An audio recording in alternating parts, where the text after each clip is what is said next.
जय हिंद, वंदे मातरम। स्वागत है आपके अपने YouTube चैनल संघर्ष पाठशाला में। दोस्तों, हम पढ़ रहे हैं संख्या पद्धति और संख्या पद्धति में आज नेक्स्ट क्लास है जिसमें कुछ नियम रह गए हैं, उसको आइए देखते हैं। संख्या से संबंधित, विभाज्यता से संबंधित। तो ये हमारा एक लास्ट है, हमारा एक नियम है कि 11 से बड़ी संख्या से विभाज्यता का नियम। अगर कोई संख्या 11 से बड़ी हो तो उस संख्या के नियम को हम पढ़ेंगे, समझेंगे कि उससे कैसे संख्या विभाजित हुई। देखिए लिखा है भाज्यता का नियम है, भाज्यता की जांच करा। संख्या 11 से बड़ी संख्या किसी संख्या को कैसे विभाजित कर सकती है, यह नियम देखते हैं। देखिए लिखा है कि संख्या 11 से बड़ी संख्या के लिए केवल एक ही नियम प्रयुक्त होता है या होती है। केवल एक ही नियम प्रयुक्त होती है। आइए आगे देखते हैं। नेक्स्ट है कि माना यदि कोई संख्या a है, a है, अर्थात वह संख्या a है जिसमें किसी संख्या से भाग देना हो, और उस संख्या में किस संख्या से, तो 11 से बड़ी संख्या से भाग देना हो।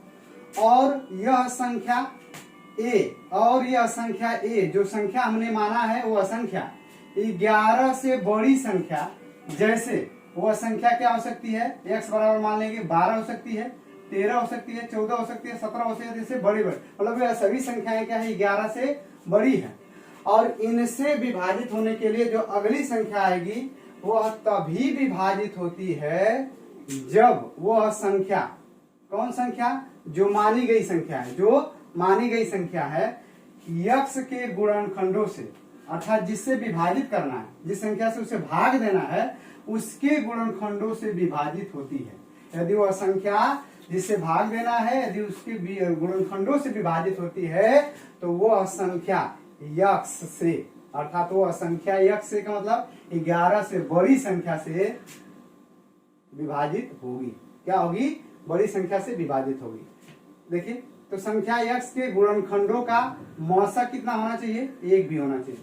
और उस संख्या जिससे भाग देना है इन संख्याओं का मौसक कितना होना चाहिए, 1 होना चाहिए। देखते हैं जैसे में माना हमारा 11 से बड़ी संख्या 12 है। 11 से बड़ी संख्या क्या है, 12 है। और 12 से हमें किसी संख्या में भाग देना है। मान लीजिए जो मानेंगे संख्या, कोई संख्या 11 से 12 है, 12 मतलब कोई संख्या a है जिसमें 12 से भाग देना है। और यह 12 क्या, 12 की भाज्यता का नियम पढ़ेंगे। 11 से बड़ी संख्या 12 है, अब इससे हमें उस संख्या में भाग देना है। तो कह रहा है कि 12 से संख्या तभी विभाजित होगी, 12 से संख्या तभी विभाजित होगी जब उस संख्या 12 के गुणनखंडों से, संख्या 12 के गुणनखंडों से विभाजित होगी। आइए देखते हैं संख्या 12 के गुणनखंड क्या क्या हो सकते हैं। तो संख्या 12 के गुणनखंड 3, 4 हो सकते हैं, 3, 4 हो सकते हैं। और कह रहा है इनका मौसक कितना होना चाहिए, 1 होना चाहिए। देखिए 3 और 4 का मौसक कितना हो जाएगा, 1 हो गया। कितना हो गया, 1 हो गया, ठीक है ना। तो आइए देखते हैं जैसे में पहला दिया है 36 12 से विभाजित होगी, ये तो है, पता है हमको पता है, तो कर ले रहे हैं कि 36 होगी। लेकिन पहले देखेंगे क्या इसके गुणनखंड से विभाजित हो रही है। तो इसका गुणनखंड कितना बना, 3 गुणे 4। इसका गुणनखंड कितना बना, संख्या 12 का 3 गुणे 4। अब देखिए यह संख्या 3 से भी विभाजित होगी, यह संख्या 4 से भी विभाजित होगी, और इसका मौसक कितना होगा, 1 होगा। आगे देखते हैं कि 36 जो है, आप देखिए 36 संख्या 9 और 4 से भी विभाजित होगी। तो इनका देखिए इसका गुणनखंड क्या हो जाएगा, 9 गुणे 4। तो देखिए ये 9 से भी विभाजित होना होगा 36, 4 से विभाजित 4 9 36 कर रहा है, लेकिन इनका मौसा देखा जाए तो कितना हो रहा है, 1 होगा। बात समझ रहे, अर्थात 9 से भी। अब देखिए कि अगर इस संख्या को देखा जाए कि 18 से विभाजित होगी कि नहीं होगी, तो देखिए इसी में ना आएगा 18, इसी संख्या में 18 होगा। तो बड़ी 11 से बड़ी संख्या 18 है। तो अब अगर 18 को देखेंगे, संख्या 18 का गुणनखंड देंगे तो संख्या 18 का गुणनखंड कितना हो जाएगा, 9 गुणे 2। और इसका एक और गुणनखंड हो सकता है 18 गुणे 1, और दोनों का मौसक कितना आ रहा है, 1। अब देखिए इनके गुणनखंड से हम चेक करेंगे तो संख्या क्या होगी, पूरी तरह से विभाजित हो जाएगी। इसलिए यह क्या होगा, तो हम कह सकते हैं कि 11 से बड़ी संख्या की भाज्यता के नियम को जांच करना हो तो हम क्या करेंगे, एक ही नियम प्रयुक्त करेंगे कि उस संख्या का गुणनखंड करेंगे और उससे गुणनखंड करके उस संख्या को भाग देंगे। यदि वह संख्या उनके गुणनखंडों से विभाजित हो रही है तो वह संख्या उस संख्या से भी पूरी तरह से विभाजित होगी, और उस संख्या के गुणनखंड का मौसक कितना होना चाहिए, 1 होना चाहिए। ये हमारा था। जैसे एक और अगला नियम है हमारा, अगला एग्जाम्पल है, जैसे संख्या 88 है। अब संख्या 88 को हम क्या करना है, मतलब विभाजित करना है। तो यह संख्या 88 से विभाजित होगी, जाहिर सी बात है कि होगी, लेकिन हम देखेंगे कि उसका गुणनखंड होगा क्या। तो 88 का गुणनखंड कितना होता है, 11 गुणे 4, और इसका मौसा देखा जाए तो कितना होगा 1, इसका मौसा होगा तो कितना होगा 1। अब देखिए 11 से विभाजित हो जाएगी और 4 से विभाजित हो जाएगी। जब 11 और 4 से विभाजित होगी तो संख्या 88 से भी विभाजित हो जाएगी। ये था हमारा लास्ट विभाज्यता का नियम। आइए अब नेक्स्ट देखते हैं, कुछ नियम है कि संख्या में भाग का नियम, अर्थात संख्या में भाग देने का नियम। संख्या में भाग हम कैसे देंगे, तो कुछ ऐसे नियम है जिसको हम देखते हैं।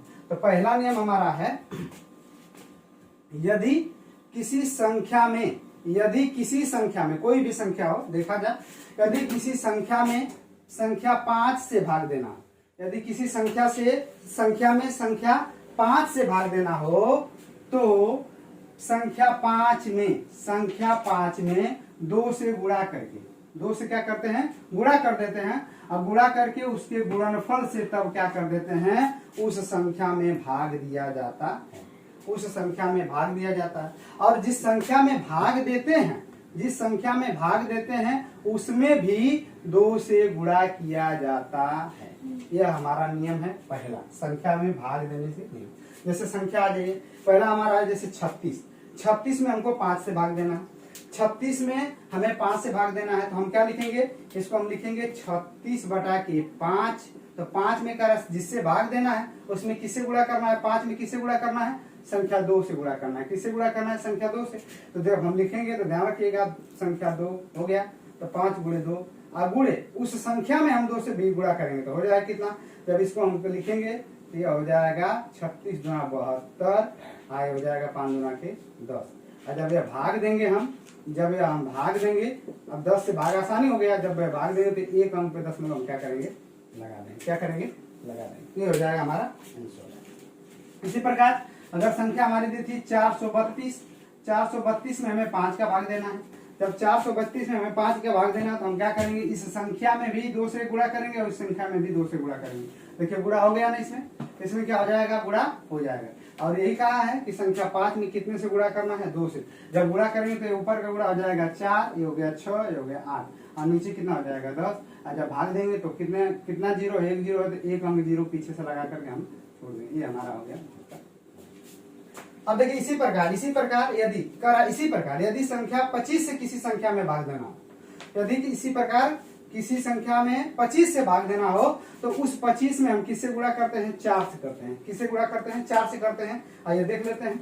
देखिए जैसे हो गया, फिर से गुणा करते हैं, 4 25 20 को 0, 4 दूना 8, 2 10 को 0, 4 चौके 16, 16 1 17 को 7, और 4 एकम 4 1, हाँ, ये हमारा हो गया 5700। और नीचे कितना हो जाएगा, 25 चौका 100। अब देखिए 2 जीरो से 2 जीरो क्या आ जाएगा, कैंसर, तो कितना बचेगा, 57। इसी प्रकार यदि किसी संख्या में 125 से गुणा करना हो, इसे 125 से क्या करना, 125 से क्या करना हो, भाग देना हो। यदि किसी संख्या में 125 से भाग देना हो तो उस संख्या में हम 8 से गुणा करते हैं। उस संख्या में हम क्या करते हैं, 8 से गुणा करते हैं। आइए देख लेते हैं। जैसे 924 बटा के 8 गुणे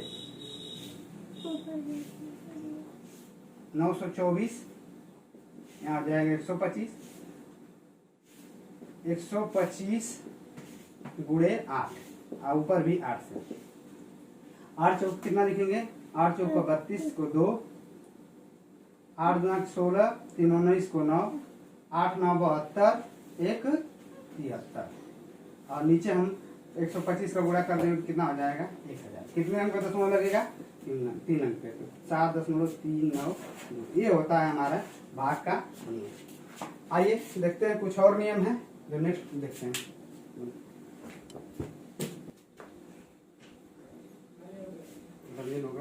साफ करिए थोड़ा हल्का सही।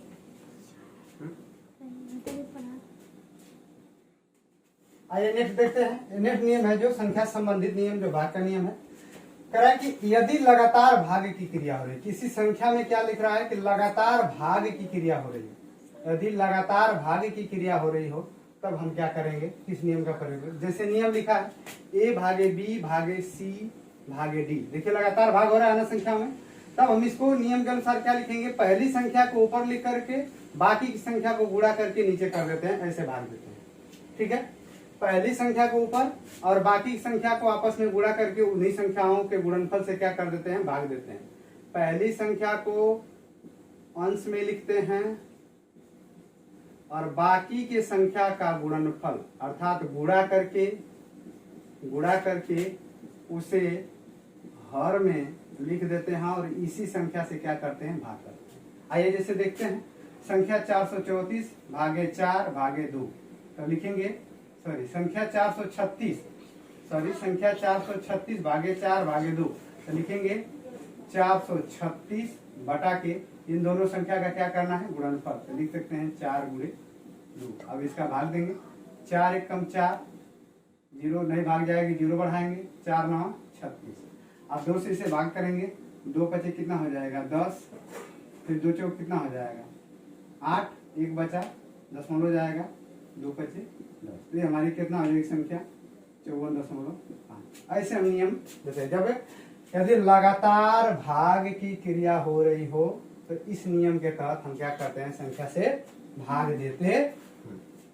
अगला नियम है कि यदि यही लगातार भाग की क्रिया किसी भिन्न में हो, किसमें हो, भिन्न की संख्या में हो, यदि यही लगातार भाग की क्रिया किसी भिन्न की संख्या में हो तो तब हम कैसे करेंगे। तो नियम देखिए लिखा है कि a भाग 1 बटा के a भागे 1 बटा के b भागे 1 बटा के c भागे 1 बटा के d।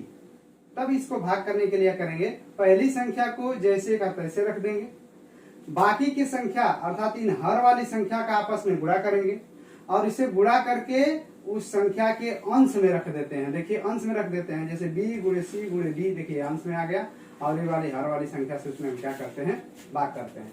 आइए जैसे देखते हैं, इस संख्या में हम क्या करेंगे, इस संख्या को जैसा है वैसे लिख देते हैं पहली को, और दूसरी 2 बच रही है ऐसी संख्या, तो इनके हर का आपस में क्या करेंगे, गुणा करेंगे और गुणा करके इसे कहाँ रख देंगे, अंश में रख देंगे। और जब रख देंगे तो देखिए हो जाएगा 4 गुणे 8 और यह संख्या नीचे आ जाएगी, तो 4 एक कम 4, ये आंसर हो जाएगा। ठीक है, आइए अब कुछ नियम और हैं जो नेक्स्ट है, अभी देखते हैं। आइए नेक्स्ट देखते हैं, संख्या पद्धति से यह लास्ट नियम है, इसके बारे में समझ लेते हैं क्या कहा है। नियम है हमारा, कह रहा है यदि किसी संख्या के इकाई का अंक यक्स हो, यदि किसी संख्या के इकाई का अंक क्या हो, यक्स हो, तथा दहाई का अंक y हो, इकाई का अंक क्या हो, यक्स हो, तथा दहाई का अंक y हो, तो वह संख्या क्या होगी, वह संख्या होगी 10y धन x। वह संख्या क्या होगी, 10y धन x। यदि किसी संख्या के इकाई का अंक x हो तथा दहाई का अंक y हो तो वह संख्या क्या होगी, 10y धन x। जैसे हम लिखते हैं, इधर लिखते हैं इकाई, इधर लिखते हैं दहाई। ठीक है, यार लिखते हैं दहाई। अब देखिए इकाई का अंक हम क्या लिखेंगे, x, और दहाई का अंक क्या लिखेंगे, y। इसको हम क्या बोल सकते हैं, हम इसे ऐसे भी लिख सकते हैं। देखिए इकाई की जगह क्या हो गया x और दाएं की जगह क्या हो गया y, ये हो सकता है y x। जैसे समझ लीजिए कोई संख्या क्या है हमारी 63 है, संख्या 63 है, तो इकाई का अंक कितना हो गया 3, दाएं का अंक कितना हो गया 6, तो हो गया 63। अगर इस तरह से लिखना होगा, इस संख्या को ऐसे दर्शाना होगा तो हम क्या लिखेंगे, x की जगह 3 लिखेंगे धन, y की जगह लिखेंगे 6 और गुणे कितने लिखेंगे 10, तो 10 छके 60 और धन 3 और जोड़े कितना आ जाएगा 63। यही कहा है, ठीक है ना, समझ बात आई। तो यही बता रहा था। आगे कह रहा है कि यदि इस संख्या के अंकों को उलटने पर, यदि इस संख्या को क्या कर दे, अंकों को उलट दिया जाए, और संख्या जैसे 63 है हमारी, और जब इसके अंक को हम उलट दें तो यह वाला इधर आ जाएगा और यह वाला इधर आ जाएगा, तो यह संख्या कितनी बन जाएगी 36 बन जाएगी। यही उलटने की बात कर रहा है। तो कह रहा है यदि इस संख्या के अंकों को उलटने से बनी संख्या, और जब उलट देंगे तो संख्या अलग बनेगी। तब क्या हो जाएगा, इकाई का अंक क्या हो जाएगा, y हो जाएगा। इकाई की जगह क्या हो जाएगा, y हो जाएगा, तथा दहाई की जगह क्या हो जाएगा, x हो जाएगा। तो बनी नई संख्या क्या होगी, तो बनी नई संख्या हो जाएगी 10x धन y होगी। 10x धन y होगी, क्या हो जाएगी, 10x धन y होगी। ठीक है, 10x धन y होगी। आइए इसको चेक कर लेते हैं क्या सही है। तो देखिए हमारी संख्या क्या थी, हमारी संख्या मान लीजिए क्या उलटने के बाद हम देख लेते हैं, हमने संख्या लिया है 63। हमने संख्या क्या लिया, 63। तो जब 63 हमने लिया है तो इस संख्या को लिख सकते हैं 10y धन x बराबर 63। ठीक है, जब इसको हमने उल्टा तो ये क्या हो गई 36। और जब यह संख्या जब उलटने पे 36 बनी तो कह रहा है कि ये कितना हो जाएगा, 10x धन y हो जाएगा। यही कह रहा है, यही संख्या का मतलब है कि उलट देने पर क्या हो जाएगी, पहले संख्या 10y धन x बराबर 63 था, और जब उसके अंक को उलट देंगे, देखिए अंक को उलट देंगे तो 3 6 के पास, 6 3 के पास हो गया, तो यह संख्या बन जाएगी 10x धन y बराबर 36 हो जाएगी। अर्थात यह नई हमारी संख्या प्राप्त हो जाएगी। अब इस नई संख्या बनने से नई संख्या पे कुछ नियम है जिसको हम देख लेते हैं। चलिए, करा यदि किसी दो अंकों की संख्या, करा दो अंक की संख्या होगी, यदि किसी दो अंकों की संख्या तथा उसको उलटने से बनी संख्या। अब देखिए दो अंकों की संख्या, फिर उसको हमने उलट दिया, तो दो अंकों की संख्या पहले क्या थी, 10y धन x था, और जब उलट दिया हमने तो 10x धन y हो गया। देखिए बनी पहले हमारी क्या, 10y धन x से ही पहला माना जाएगा, और जब इसे उलट देंगे तो क्या हो जाएगा, 10x धन y हो जाएगा। तो कह रहा है, यही कह रहा है यदि किसी दो अंकों की संख्या तथा उलटने से बनी संख्या को जोड़ा जाए। अब इन दोनों संख्या को क्या कर दिया, जोड़ा जाए। देखिए इसको और इसको जोड़ दिया जाए, इसको और दोनों को क्या कर दिया जाए, जोड़ दिया जाए। जोड़ दिया जाए तो जो प्राप्त योगफल होगा, जो प्राप्त योगफल होगा वह 11 का गुणज होगा। क्या होगा, यह 11 का गुणज होगा, अर्थात वह संख्या 11 से क्या हो जाएगी, विभाजित हो जाएगी। वह संख्या क्या होगी, 11 से विभाजित होगी। 11 से क्या होगी, विभाजित होगी। चलिए देखिए करा, तो अब जब विभाजित होगी तो वहां पे हम क्या कर सकते हैं, संख्या के अंकों का योग ज्ञात कर सकते हैं।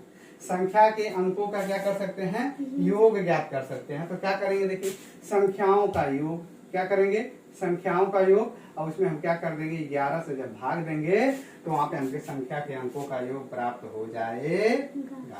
यहाँ पे अंकों के पास क्या प्राप्त हो जाएगा, यहाँ पे प्राप्त हो जाएगा संख्याओं के अंकों का योग प्राप्त हो जाएगा। इसमें भाग दे देंगे तो हमें क्या प्राप्त हो जाएगा, योग प्राप्त हो जाए। ये बात करा। तो अब देखिए इन दोनों के जगह इसका देखिए जोड़ के देख लेते हैं। जैसे हो गया 63 धन 36, 63 धन 36 तो कितना हो जाएगा, 99। अब देखिए 99 में 11 का भाग जाएगा, अर्थात कैंसिल हो जाएगा, 9 हो जाएगा। तो यहाँ पे अंकों का योग कितना हो जाएगा, अर्थात x धन y बराबर कितना हो जाएगा, 9 हो जाएगा। आइए फिर करा कि यहाँ अंकों का अंतर ज्ञात नहीं किया जा सकता है। यहाँ अंकों का अंतर ज्ञात नहीं किया जा सकता है। जैसे देख लेते हैं, पहले क्या होता है, जैसे मैंने मान लिया कि कोई संख्या yx है, कोई संख्या yx है या 63 है, जैसे मान लिया, तो x की जगह और 3 के जगह x और y की जगह 6 हो गए। अब इसका हम अंकों का योग ज्ञात करना हो, अब इसका योग जब ज्ञात करना हो तो हम क्या लिख सकते हैं, 6 धन 3 बराबर कितना हो जाएगा, 9। अगर इसका अंतर ज्ञात करना हो तो हम क्या लिख सकते हैं, 6 माइनस 3, ये क्या हो सकता है, 3। यही कह रहा अंतर, अर्थात अंकों में योग और अंतर यही होता है। तो कह रहा पहला कंडीशन में यदि किसी दो अंकों की संख्या तथा उलटने से बनी संख्या को जोड़ा जाए तो प्राप्त संख्या 11 का गुणज होगी, अर्थात 11 से पूरी तरह से क्या हो जाएगी, विभाजित हो जाएगी। ठीक है, चलिए मान लेते हैं कोई संख्या ले लेते हैं। जैसे हमने मान लिया संख्या 66 है, अर्थात संख्या क्या हो गई, 66 हो जाएगी। संख्या 66 क्या हो गई, संख्या किसी संख्या अर्थात दो संख्या थी, उसके अंकों को हमने उलट दिया, उलटने के बाद जो बनी संख्या है उसको भी हमने दोनों को क्या कर दिया, जोड़ दिया। तो जोड़ने के बाद उनके अंकों का योग कितना आ गया, 66 आ गया। तो उसको चेक करते हैं कि होता है कि नहीं। जैसे वह संख्या अर्थात संख्या के अंकों का योग ज्ञात करने के लिए संख्याओं का योग मान लीजिए हमने 66। चलिए अंकों का योग, तो पहली संख्या हमारी क्या थी, हमारी पहली संख्या थी 10y धन x। ठीक है, ये हमारी पहली संख्या थी। अब इसका हम क्या करेंगे, उलटेंगे। जब उल्टेंगे संख्या तो यह बनेगी कितना, 10x प्लस y बनेगी, यही बनेगी। अब बराबर इनका योग कितना हो जाएगा, 66 हो जाएगा। इनका योग कितना हो गया, 66 हो गया। देख लीजिए।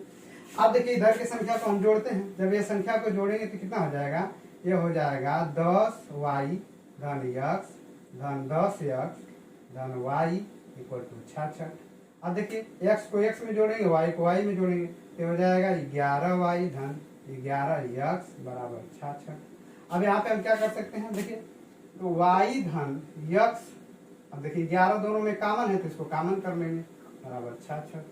तो y धन x बराबर हो जाएगा 66 बटा के 11, 11 छके 66, अर्थात y धन x बराबर 6। अब देखिए तो क्या रहा, संख्या के अंकों का योग। तो देखिए संख्या के अंकों का योग कितना आ जाएगा, 6 आ जाएगा। और जो प्राप्त है संख्या 66 और 11 से क्या हो गई, पूरी तरह से विभाजित हो गई। फिर क्या रहा है, यहाँ अंकों का अंतर ज्ञात नहीं किया जा सकता है। देखिए यहाँ पे अंकों का अंतर ज्ञात नहीं किया जा सकता है, क्योंकि क्या आ रहा है, योग आ रहा है। क्या आ रहा है, योग आ रहा है। हम देखिए नेक्स्ट देखते हैं। नेक्स्ट है कि यदि कह रहा है कि यदि दो अंकों की संख्या तथा पलटने से बनी संख्या को घटाया जाए, आपस में क्या कर दिया जाए, घटाया। जो प्राप्त अंतर, घटाने का अंतर ही प्राप्त होगा। प्राप्त है ये अंतर क्या हो गया, 9 का गुणज होगा, अर्थात वह 9 से पूरी तरह से क्या हो जाएगी, विभाजित हो जाएगी। और उन संख्याओं के अंकों का अंतर यहाँ से ज्ञात किया जा सकता है। तो लिखेंगे संख्याओं का अंतर बटा के 9। अब फिर नोट में देख लीजिए, करा यहाँ अंकों का योग नहीं ज्ञात किया जा सकता, यहाँ पे अंतर नहीं ज्ञात किया जा सकता, और यहाँ पे क्या किया जा सकता है, योग ज्ञात नहीं किया जा सकता। जैसे देख लेते हैं, जैसे कर लेते हैं। जैसे कोई संख्या है, ठीक, कोई संख्या है, मान लीजिए वह संख्या क्या है, 10y धन x, 10y धन x, ठीक है। अब तो यह संख्या है। अब इसको पलटने पे हम क्या कर दें, यह तो हमारी संख्या है, और जो पलटने पे संख्या जो बनेगी, जो पलटने पे संख्या बनेगी वो बनेगी क्या, 10x प्लस y, यही बनेगी 10x प्लस y। यह हमारी दो अंकों की संख्या है, 10y धन x। और जब हमने उनके अंकों को पलट दिया तो 10x धन y बने। तो कह रहा है संख्याओं के अंकों का अंतर ज्ञात करना हो, क्या करें, तो इनका अंतर ज्ञात कर लेते हैं। जरा देखते हैं, जब अंतर ज्ञात करेंगे तो देखिए क्या हो जाएगा। अब इनका अंतर ज्ञात करें तो पहली संख्या जो पलटने पे बनी है संख्या 10x माइनस, ठीक है, 10x प्लस y, ये हो गया। कोष्टक में लिखेंगे 10y प्लस x। और मैंने मान लिया कि इनका जो अंतर आया वह क्या हो गया, कोई संख्या थी 81 थी, कोई संख्या थी, कोई संख्या सॉरी, तो उनका अंतर कितना आया, 81। मान लीजिए कोई संख्या कितनी थी, 18 थी। यह संख्या हमारी कितनी थी, 18 थी। इसके अंकों को हमने बदला या उल्टा या पलटा तो यह संख्या क्या बन गई, 81 बन गई, ठीक है। तो जो हमारी जो संख्या थी वह क्या थी, पहले 10y धन x, 10y धन x थी। और जब हमने इसको पलट दिया तो क्या हो गया, 10x धन y हो गई। अब इनके बीच का जब हम अंतर निकालेंगे, इनके बीच का, तो यह जो संख्या प्राप्त होगी, कौन, यह जो संख्या प्राप्त होगी वह संख्या जो है 9 से क्या होगी, पूरी तरह से विभाजित हो जाएगी। आइए देखते हैं। तो उसका जो अंतर हमें प्राप्त हुआ है वह संख्या क्या प्राप्त हुआ है, अंतर प्राप्त हुआ है 81। तो इस चीज को हम देख लेते हैं कि क्या है, 81 विभाजित हो रही है। तो जरा देख लेते हैं। तो हो जाएगा 10x धन y, ठीक है। ये हो जाएगा माइनस 10y माइनस x बराबर 81। अब देखिए इसको घटाएंगे तो 10x में से 1x घट जाएगा, क्या बचेगा, 9x। फिर 10y में से 1y घट जाएगा, क्या बचेगा, 9y बराबर कितना हो जाएगा, 81। 9 कॉमन हो जाएगा, ध्यान सुनिएगा, यह 9 कॉमन हो जाएगा, तो यह 9 कॉमन जब करें तो x माइनस वाई बटा के 81, इसलिए x माइनस वाई बराबर कितना हो जाएगा 81 बटा के 9, 9 9 81। अर्थात देखिए यह संख्या का अंतर कितना है, अर्थात अब देखिए ध्यान से यहाँ पे दे रहा है, देखिए यहाँ दिया है कि संख्याओं का अंतर 9 से क्या हो जाएगी विभाजित। देखिए संख्याओं का अंतर कितना है 81, संख्याओं का अंतर मान लीजिए हमने माना क्या माना 81 था, तो संख्याओं का अंतर क्या था 81 था, और इसको जब मैंने हल किया तो 81 9 से पूरी तरह से विभाजित हो गई है, अर्थात यहाँ अंकों का योग नहीं ज्ञात किया जा सकता है। तो ये थे संख्या पद्धति से कुछ नियम, संख्या पद्धति से कुछ नियम थे, और यह हमारे संख्या पद्धति में संख्याओं से संबंधित नियम का लास्ट सेशन था। अब इससे संबंधित कुछ फार्मूले हैं, सूत्र हैं, और इन पे कुछ न्यूमेरिकल हैं जो हम आपसे मिलेंगे नेक्स्ट क्लास में। तो दोस्तों हमें आशा है कि यह क्लास आपको अच्छा लगा, और मैं आपसे पूरी तरह से आशा करता हूं कि आप मेरे इस चैनल को ज़्यादा से ज़्यादा शेयर करिए, कीजिए और लाइक करिए, सब्सक्राइब करिए, और मिलते हैं आपसे हम नेक्स्ट क्लास में।